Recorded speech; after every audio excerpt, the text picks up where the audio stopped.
유럽의 방위력 재건, 자본의 길을 찾아서 유럽의 부를 어떻게 안보로 전환할 것인가? 워싱턴의 압박, 브뤼셀의 자각. 유럽 지도자들은 이제 안보 투자 확대가 불가피하다는 사실을 잘 알고 있다. 특히 워싱턴이 올해 북대서양조약기구 NATO 회원국들에게 국내 총생산 GDP의 5%를 군사비로, 그중 3.5%를 핵심 무기 체계에 투입할 것을 요구하면서 긴장은 더욱 고조됐다. 그러나 미국의 요구 때문만은 아니다. 미군의 보호에만 기댈 수 없는 세계. 질서 속에서 유럽 스스로의 안전을 담보하기 위해 방위력 증강은 필수 과제로 떠올랐다. 문제는 실행이다. 이미 복지와 연금 부담으로 허덕이는 유럽 재정은 대규모 국방 예산 증액을 감당하기 쉽지 않다. 더구나 예산 증액이 곧바로 전투력 강화로 이어지는 것도 아니다. 단순히 미국산 무기를 더 사들이는 방식은 효율성이 떨어질 뿐 아니라 미국 산업의 병목 현상인 예컨대 패트리엇 미사일 시스템 인도까지 7년 대기까지 감수해야 한다. 분열된 유럽 방산업의 현실. 유럽이 진정한 방위력 강화를 이루려면 자체 방산 생산 능력을 확대해야 한다. 그러나 방산업계의 현실은 분절과 중복 투자의 전형이다. 전차 전투기 헬기 등 주요 무기 체계의 종류가 미국보다 6배나 많은 상황에서 규모의 경제는 애초에 성립하기 어렵다. 프랑스 탈레스, 이탈리아 레오나르도, 독일 라인메탈 등 유럽 대기업조차 미국의 거대 방산업체와 비교하면 중견기업 수준에 머물러 있다. 이 같은 구조적 비효율을 해소하기 위해 EU는 올해 3월 레디니스 2039상을 내놓았다.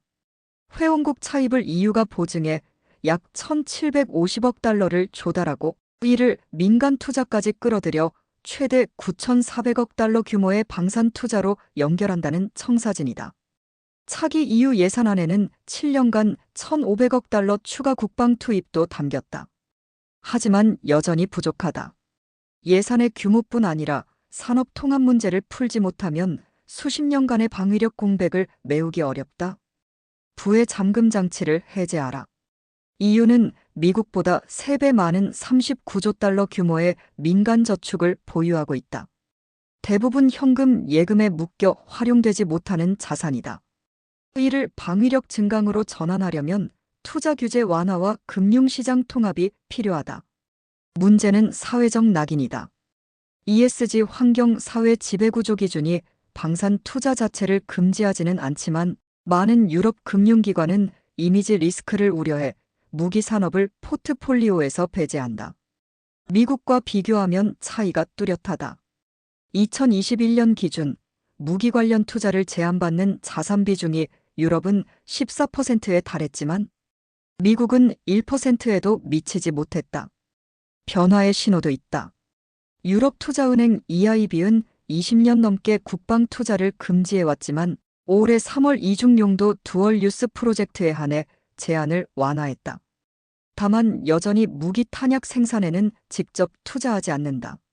이 같은 자가 규제는 정치적 의지에 따라 언제든 바뀔 수 있다. EIB가 6,400억 달러 규모의 자산을 활용해 유로파이터 전투기나 유럽형 주력 전차 같은 공동 프로젝트를 지원한다면 민간 자본도 방산 투자에 대한 인식을 전환할 수 있다. 분절된 금융시장, 막힌 투자 흐름.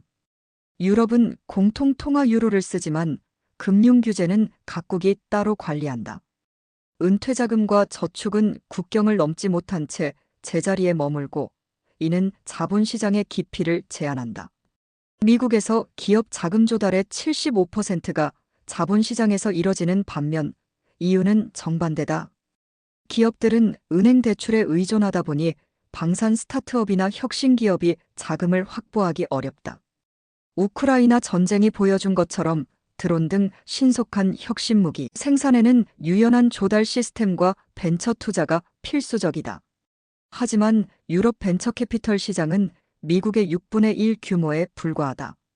이에 EU는 저축 투자 연합 세이빙즈 언드 인베스트먼트 유니언을 추진 중이다. 단일 규제 체계를 마련해 국경 간 자본 이동을 원활히 하고 은행 연기금 시민이 전 대륙 차원에서 투자할 수 있도록 하는 구상이다.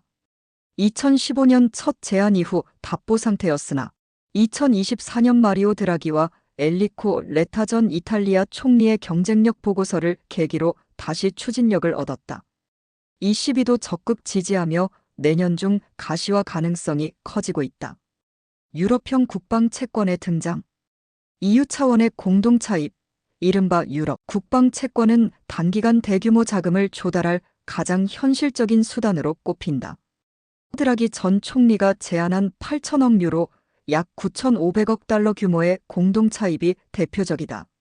과거 유로존 위기 당시의 구제금융기금이나 코로나19 회복기금이 최고 신용 등급을 받았듯 국방 채권 역시 안전자산으로 평가될 가능성이 크다.